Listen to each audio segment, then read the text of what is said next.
Hi everyone, the Malaysian Chess Peddler here. My name is John and I'll be starting a new YouTube channel focusing on the Malaysian chess scene. Hopefully, I'll be able to post every Tuesday and Friday. For this episode, I'll be focusing on the just concluded 13th KL Masters, which took place in Subang over the weekend. For the 13th installment, one young and upcoming player stood out. His name is Mirza Maarof, and I'll be focusing on all his games.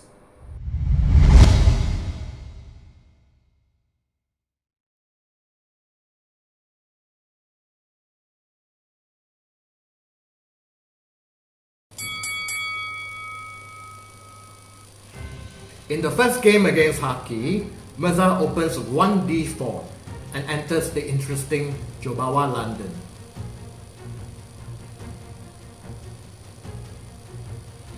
Here White plays the strong b6 check.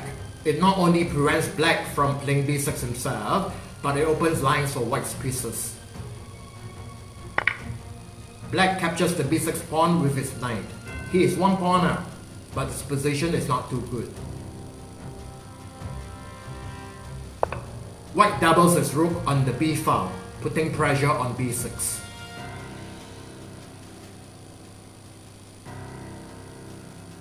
Black has no choice but to defend his b6 knight with rook c6.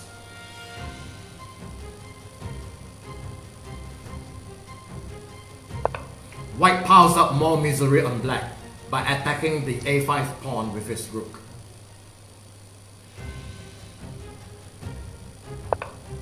Black decides to sacrifice a pawn so that he can run his king to b8 in hope of safety.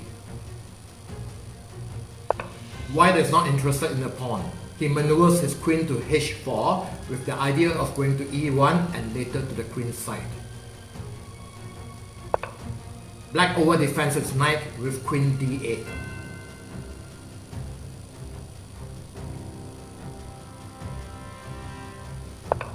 As according to plan, White moves his queen to e1.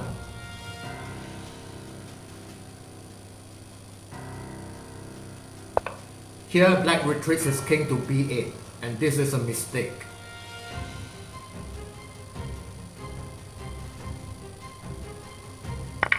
White captures on a5 with his rook, but this is not the strongest move.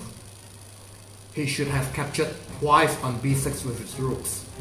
And when Black finally recaptures on b6 with his queen, watch out, there's a royal fork on d7, winning the queen.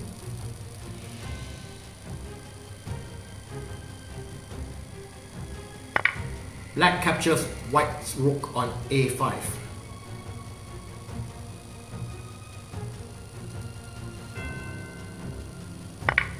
White recaptures on a5 with his queen, and he's still winning.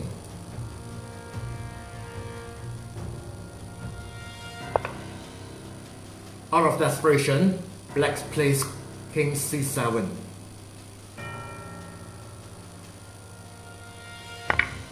Bam! Rook takes b6.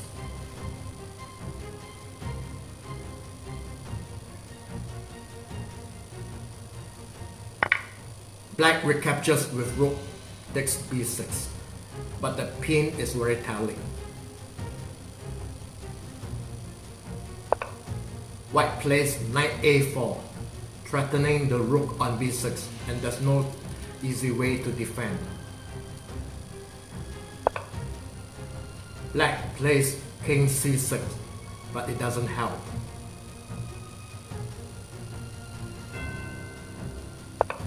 White plays queen c5 check, and the game is now over.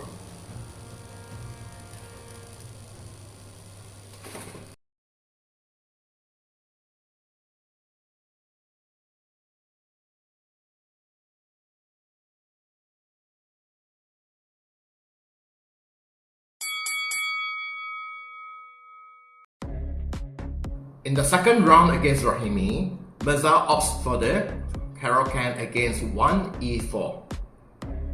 And Rahimi chooses the sharp and interesting fantasy variation. In the ensuing strategical battle, Mirza tries his luck by exchanging his bishop for the knight. In the given position, white has to play bishop c5 to defend his weak pawn on b4. Instead, he plays g4.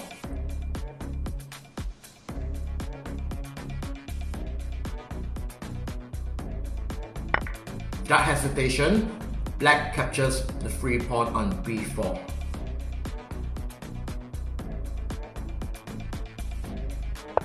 Presumably according to plan, white plays e5 with a counter attack.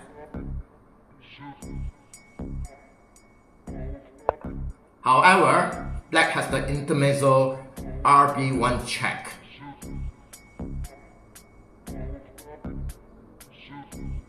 Here white sidesteps his king to h2, but it's going to be 2 pawns down. Black captures the pawn on e5 with his knight.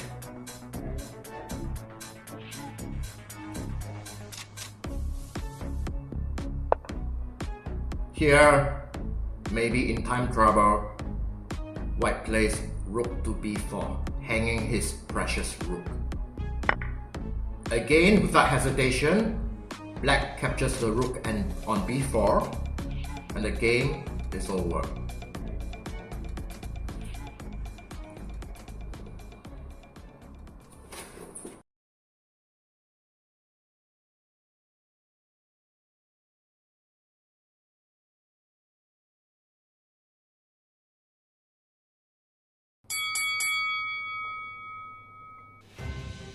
Playing white against Lokesh in the third round, Mirza employs the Jobawa London once again. In the strategic middle game, he sacrifices a pawn to create imbalances, which leads to dynamic equality. Here white plays rook to h1, gaining control of the half-open file and targeting the h7 pawn. Black responds with bishop to e6, ignoring the h7 pawn, but attacking the a2 pawn. Bishop e6, however, is not the best move.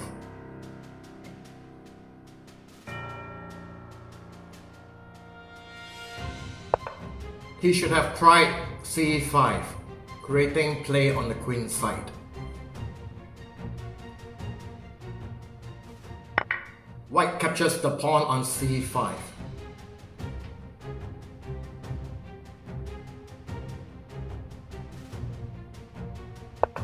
Black plays the active rook to e5, attacking the c5 pawn.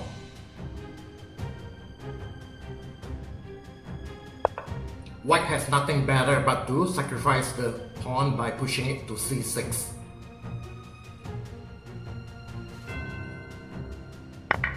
Black captures the c6 pawn with his bishop.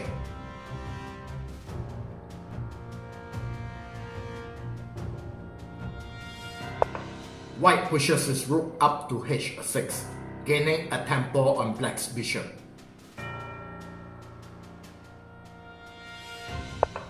Black plays the excellent rook to c5, not only defending the c6 bishop, but also attacking the pawn on c3. White captures the bishop on c6 with his knight.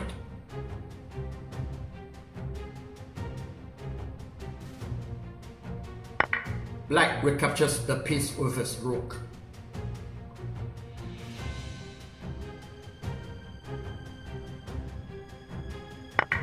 Only now does white capture the h7 pawn with his rook.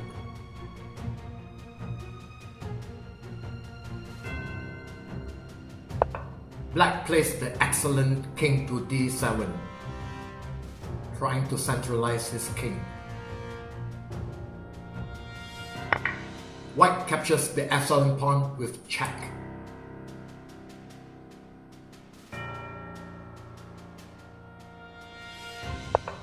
Black advances his king to e6, and the position should somewhat be equal.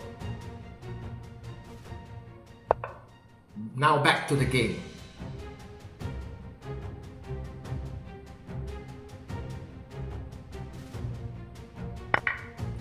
White captures the h7 pawn with his rook.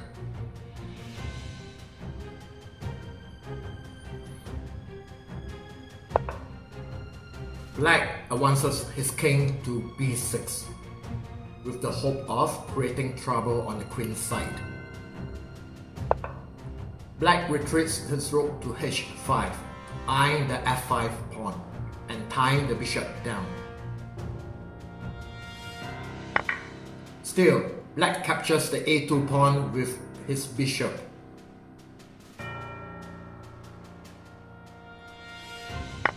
So, White captures the f5 pawn with his rook.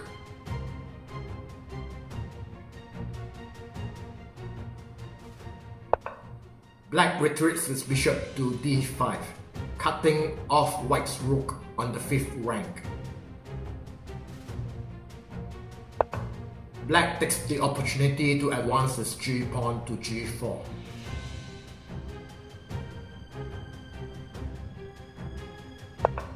Now Black makes a mistake. He pushes a5.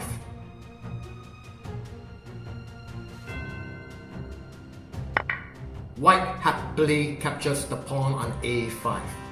Check.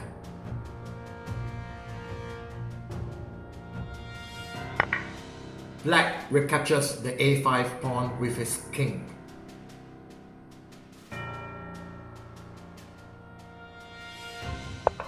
Bam!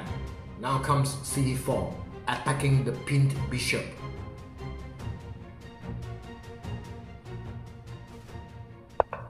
Black plays c5, countering with an attack on White's knight, but it doesn't help.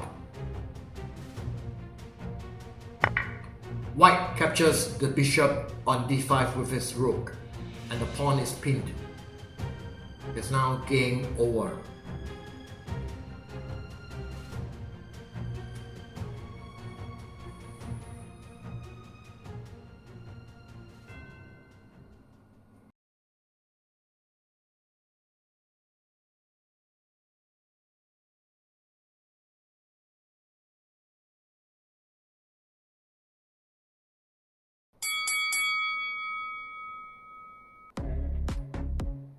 Playing with Black against Aquila in the 4th round, Mirza chooses the Pirc defense against 1e4. He manages to get a comfortable position after opening.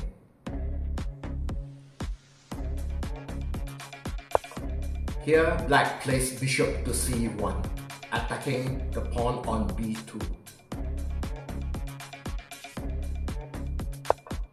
White responds by playing knight to c5, attacking the bishop on b7.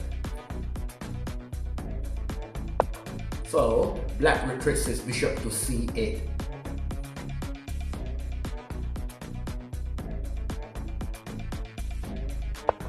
White continues to be aggressive by posting his knight on d5.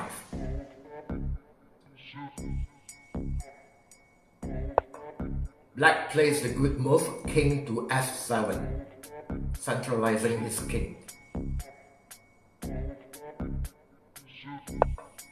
White plays knight to b6, attacking the bishop on c8.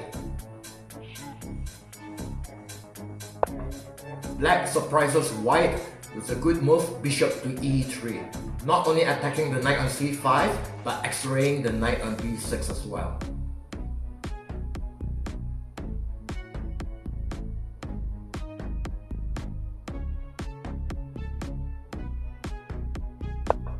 In the confusion, White plays knight c to a4, putting her own knight in harm's way.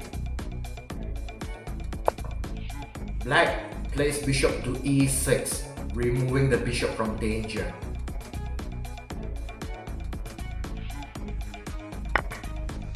White is running out of idea. She takes the pawn on c4 with a knight. Black recaptures the knight on c4 with his own knight.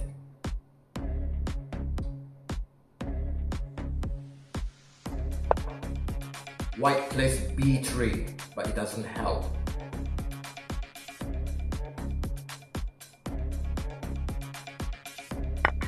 black simply captures the knight on a4.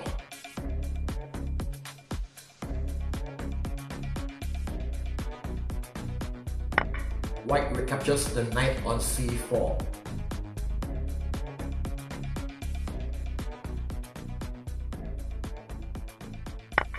In the end, black captures the pawn on c4 with his bishop, and is simply a good piece up. White is lost.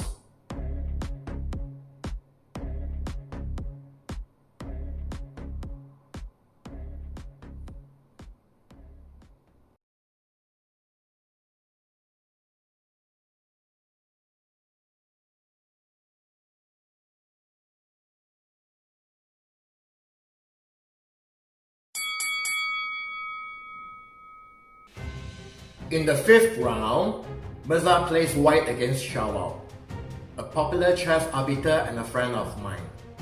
White employs directive opening, and in the early stages, sacrifices a pawn to open up lines for his pieces. In this position, black plays e5, which is a mistake. He should have taken care of white's threat of g5, forking his knight and bishop. Let's move into analysis here.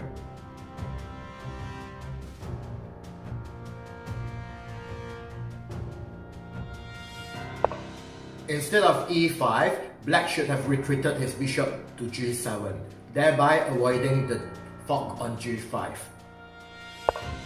White plays rook a to e1, building pressure on the position.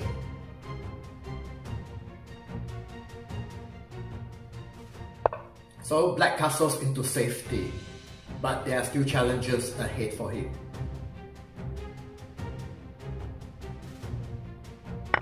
Somewhat unexpectedly, white exchanges knights on f6, check.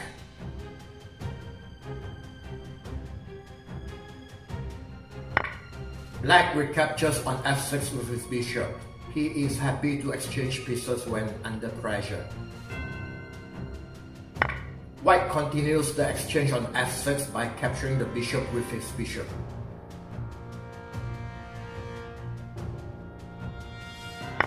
Black decides to capture on f6 with his rook, attacking white's queen on f3.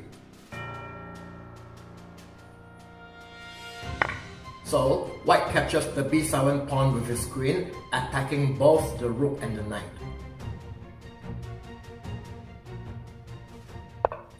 Black protects the knight with rook d8. In this position, white still has the advantage, but black may be able to hold. Let's go back.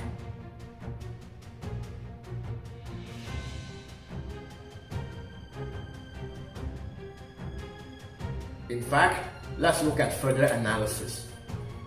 Instead of e5, black cannot play his knight to e5 also, even though it is attacking white's queen on f3. That is because white can capture the knight on f6 with his knight check, and when black recaptures the knight with his pawn, white's queen can further capture on f6, attacking the e6 pawn and the h8 rook at the same time. That position is not good for black. So let's return to the game for sure.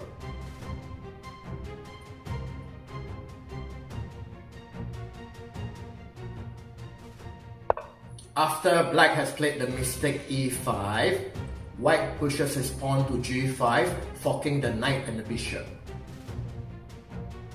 Black has to decide.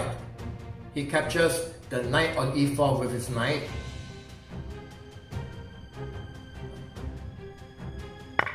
and white recaptures on e4 with his queen, attacking g6. Black retreats his bishop to f8. It is passive and he's not happy, but he does not have many choices. So, white captures on g6 with check.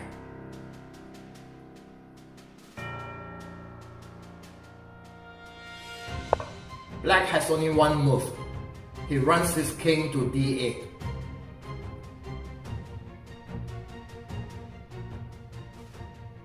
Here, white captures the b7 pawn with his bishop, attacking black's rook.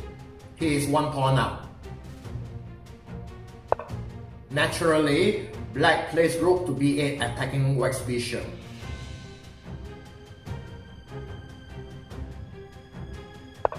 So white returns the bishop to g2. It has a defensive role to play.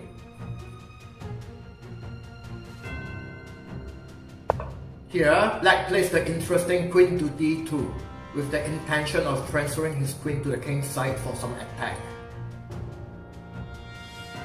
White is not faced. He plays the interesting bishop to c1 attacking the queen on d2.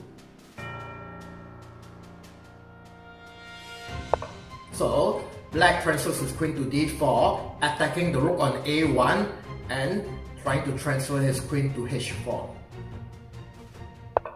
White plays bishop to e3, defending his rook.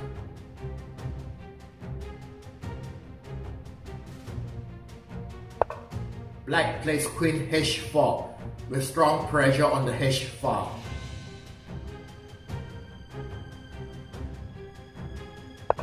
Nevertheless, white plays rook f to d1. He is not afraid of the pressure because his king is well protected and he is one pawn up. Soon, white won this game, 1-0.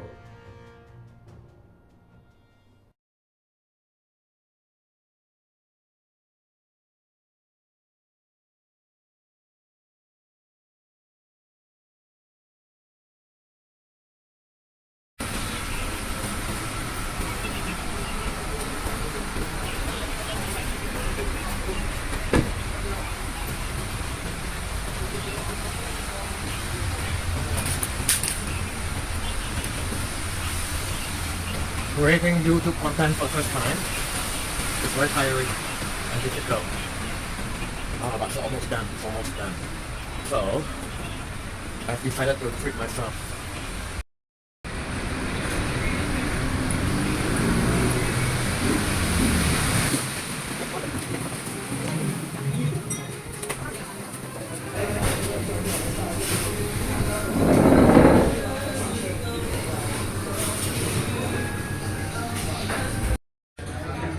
I am at Wadina's Kitchen and Steakhouse in Sedang Raya.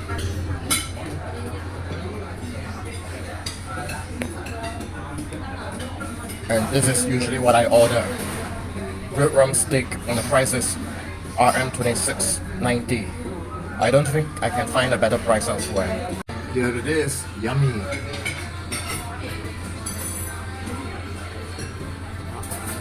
The customers here have opened fast, so I can start eating as well. But before that, I would also like to introduce in the first episode Chess Bites. What is Chess Bites, you may ask? Well, Chess Bites offer a lighter side to things. We can have jokes, we can have good moments. And talking about that, there's a rumor. After the 5th round, at the top board, there was a rumor swirling around. And there's a photo to show it.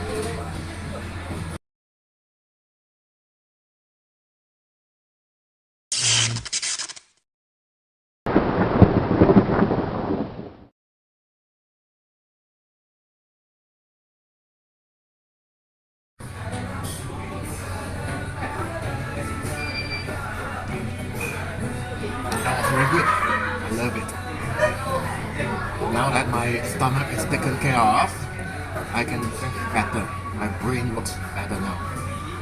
Talking about that, it is important to note that you should not believe in rumors if they are confirmed, unverified.